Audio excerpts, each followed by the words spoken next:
Hey everybody, how's it going? I've been wanting to make this video for a while, but I find it really hard to explain how I program my drums. It's like explaining how I write my riffs. It's in my experiences. It's totally subjective. You know, people like different things and they have a completely different approach. So I'm just gonna show you two different drum beats on the same part of a song. So I've got the BDM demo from a month ago or whenever I made it. This is the finished mix. These are the finished drums I used. I stand by them. As far as the drum performance, if we can call it a performance, I mean, it's a program performance, that still counts in my book. And then I've got the exact same mix, copied and pasted, everything is the same, but this beginning groove here is a lot different. So we'll get into it. I'll just show you this clip.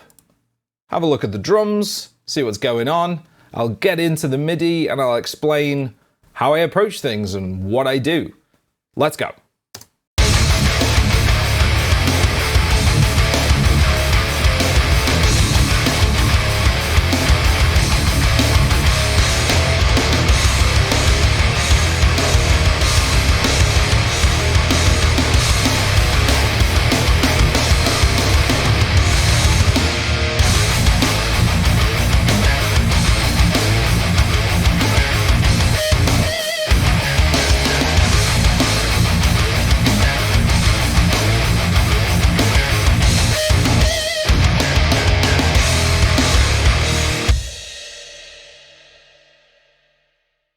So that's the first part of the song. There's a few different riffs going on with like slightly different feels to them. It's a fairly busy song in terms of kicks and snares.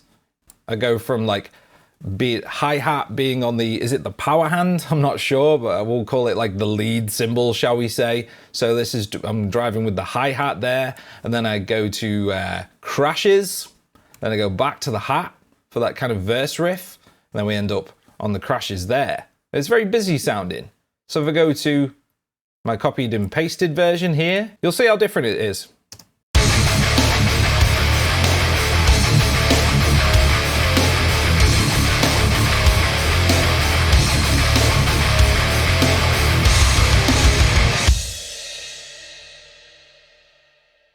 So listening to that, guys, yeah, I mean, that is a lot more straightforward. There's nothing wrong with that. But I'm definitely not feeling that for this kind of riff. So if we get into it, I mean, to get into the basics, this isn't about absolute basics of drum program. I'm just going to show you what I like. But we got like kicks, snares, the toms will be here. You got a bunch of cymbals. There's rides, chinas, whatever, splashes. Got the two crashes here. And drummers have 2 feet and 2 hands. Like that's what you're limited to. But remember, you know, we are recording here. Like I put explosions and bass drops and sound effects and weird stuff in my songs as well. So like, where the hell are they coming from? So what I'm saying is you do have to stick to the rules to a point if you want it to sound like a real drummer, to sound like an actual drum performance. But don't be afraid to break the rules if it sounds cool. So what I've got going on here, you've got the kick and 2 crashes. So he's using 1 foot and then both hands to do that. Then this hi-hat would be the drummer's right hand on the hi-hat, or if you're left-handed, whatever. Well, I'll go with the right hand on the hi-hat, and then it's just kick, snare, and the kicks are on the 1, 2, 3, 4, and then it repeats. And then the hi-hats are on their 1 and 2 and 3 and 4, and they're on the 1 and the ands.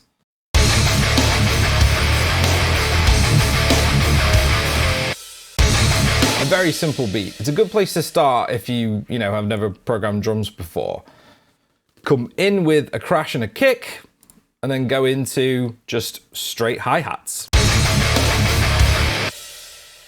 And yes, I know the velocities are all pegged to 127. I'll probably do another video on how to alter velocities and all that kind of thing, but the kit I'm using today is Tone, you know, and they have an incredible humanize function. You can peg everything to 127 and it still sounds pretty realistic. At least I think it does. But I'm going for what goes where right here, not going into the finer details with this particular video of changing velocities and all that kind of thing. This is all mix stuff. I've broken this down on any of my other mix videos, like the mix Mixing Death Metal the Easy Way video. Check that out if you want to know more about this kind of mix. But we're not talking about a mix today, we're talking about drum programming. So if you just listen to this beat, we will try and make it a bit cooler. You know, that is just the approach I go for, like something that fits a little bit more in with the riff. So I've got a tiny section here, I'll loop it.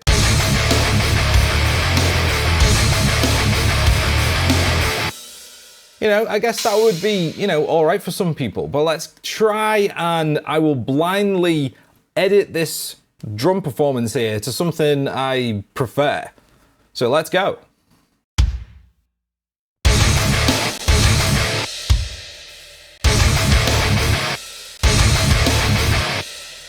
So it goes da da da da da da da. So I'm going to move this kick back because when it goes da, it hits, you know, before the 1, 2, 3. It hits before the 3, so.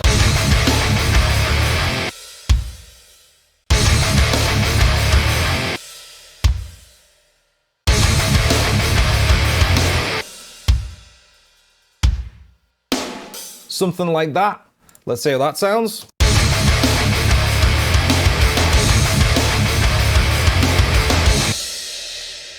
Very groove metal, very nu metal kind of sound there. Or, you know, we could go for something completely different. Let's go with like kick, snare, kick, snare, kick, snare. Oop. I mean, I call this a full-time beat or a straight beat. Not too sure what it's called. But what we had was half-time, but this is like full-time beat. Bit more punky. Put some more kicks in. Then move those kicks to sync up with the da na na na na na.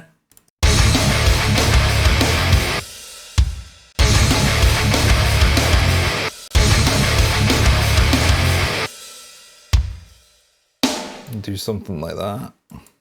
Get rid of the hi-hat, because when you have two snares like this together, I think you would not hit the hi-hat, you would probably hit it with both hands. So you'd go right, left, or left, right.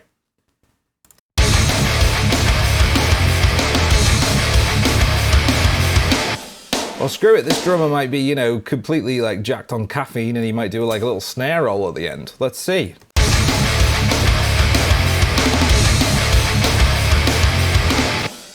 Or this might be the third or this might be the last go round of the riff into the next riff. So let's pretend it's that and like emphasize every part of the riff.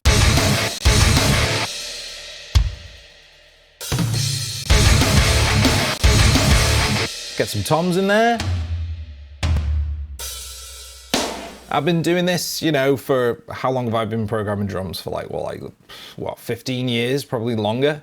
So I could do this fairly instinctually. Some people really find this absolutely tedious. I find it fascinating and I can do it fairly quickly. I don't know all the hotkeys, but you know, I can whip around this fairly quickly.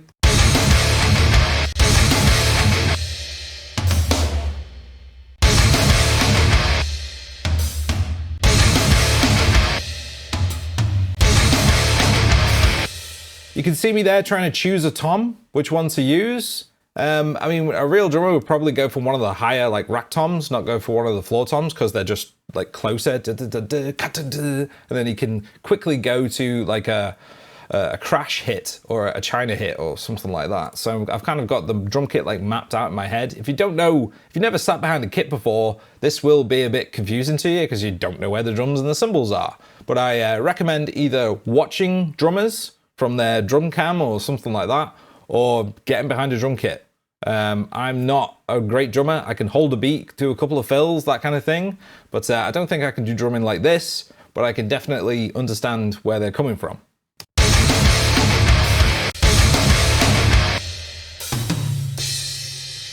So this is the crash on the left. I'll go with the crash on the right for the next one.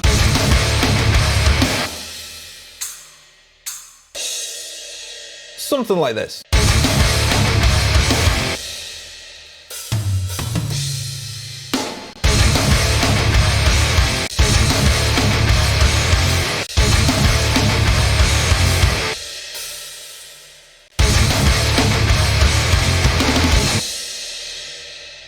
Yeah, that sounds pretty cool. Like if that was at the end of the section, you've gone around the riff 3 times and this is the 4th one, that would be pretty cool.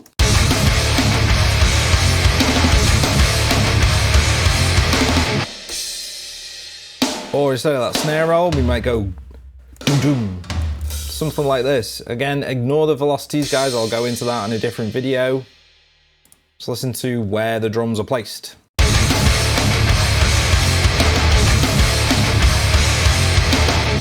Or I might do, I do this a lot, instead of do ba ba, I go ba ba. So you just have a little double kick drum hit here. So let's go.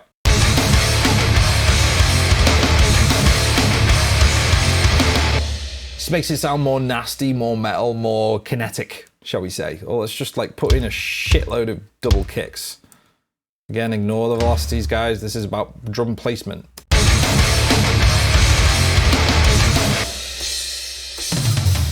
Put the snare, baby.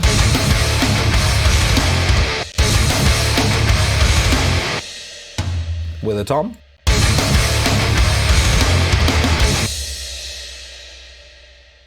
Yeah, that sounds pretty cool for like, you know, leading into the next riff. It's very busy. It's like very over the top. It's kind of what a drummer would do. And let's see what I went with on the finished song. So this is what I went with when going into the next riff.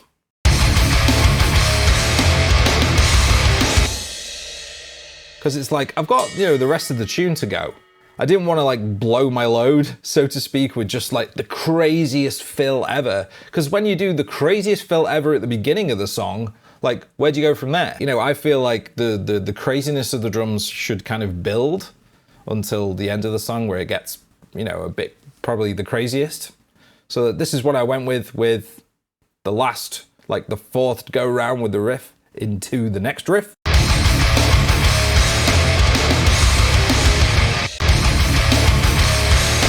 I mean, it's fairly modest, really. It's like it's very much this part's like the other parts, but then I start to emphasize the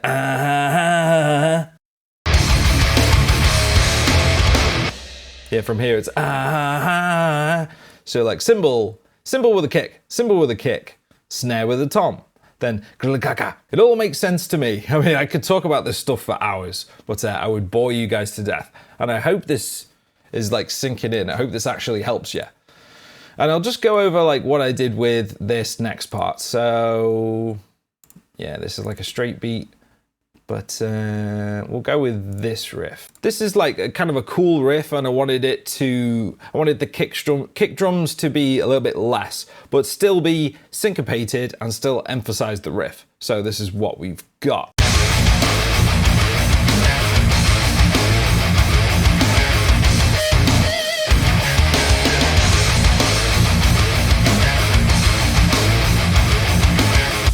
So that riff goes round twice, so to speak. So this is the end of the first go round.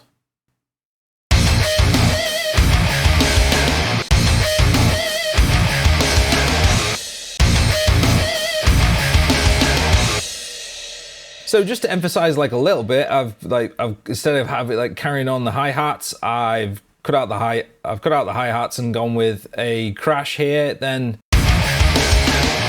da da da, and then the dana is just the snares there, fairly modest. But with the second go round leading into the riff after that, this is the second go round, so it's a little bit more busy and there's a little bit more going on, more emphasis going on.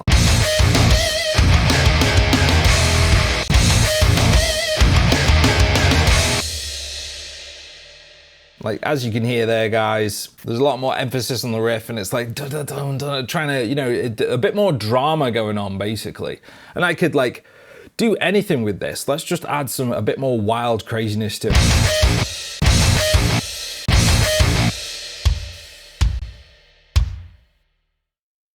Add in a bunch of kicks in to just make it sound more wild, bit more metal.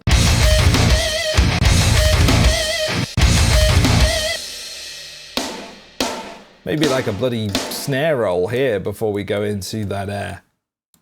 So we're holding this note here for a little bit.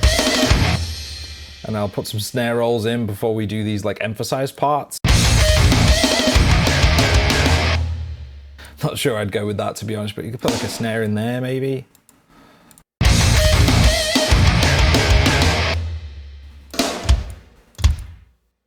Just add like a shitload of kick drums. See how it sounds. Again, don't worry about the velocities, guys. I'll cover that in a different video.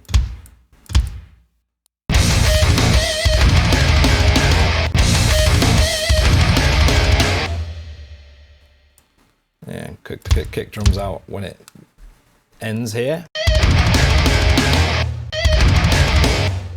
Maybe on those snares, have some cymbal hits. Screw it, let's have a China. Why not? Stuff like that. Sounds cool. Turn this into a snare roll here, maybe.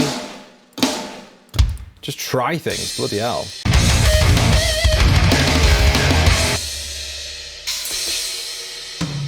Doesn't quite work. Let's try this.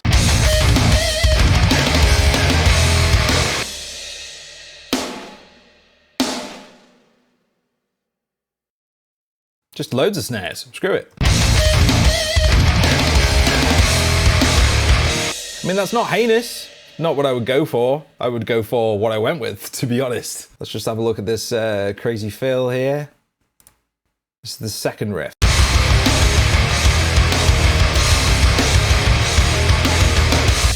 Again, like that's kind of a similar beat to this. You know, it's not crazy different, but instead of the 1, 1 and 2 and 3 and 4, 1 and 2 and 3 and 4 on the hi-hat, I've just gone with like half that. So it's just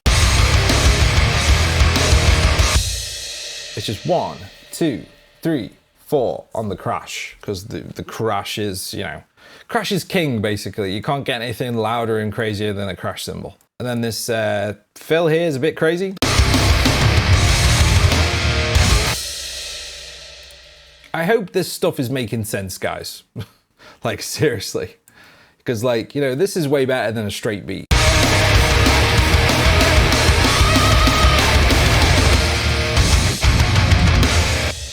This bit here, this is like the end of the song. So I wanted things to escalate a bit. So you've got this like straight beat here. I do this kind of thing a lot.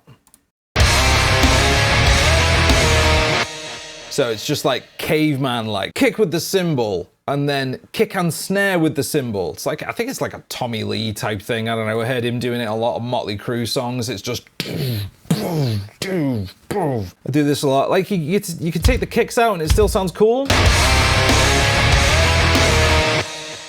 But if you put the kick under the snares, oh, it sounds brutal.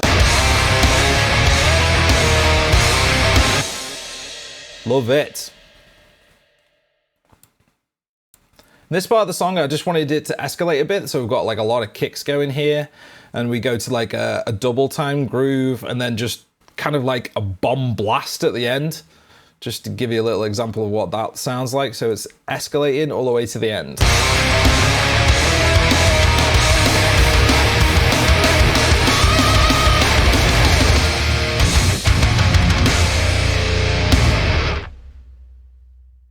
Like, I don't know if a drummer would actually do this, but again, this is subjective. We're in the DAW. I put explosions in my songs sometimes. Like, you can break the rules if you like. This little bit.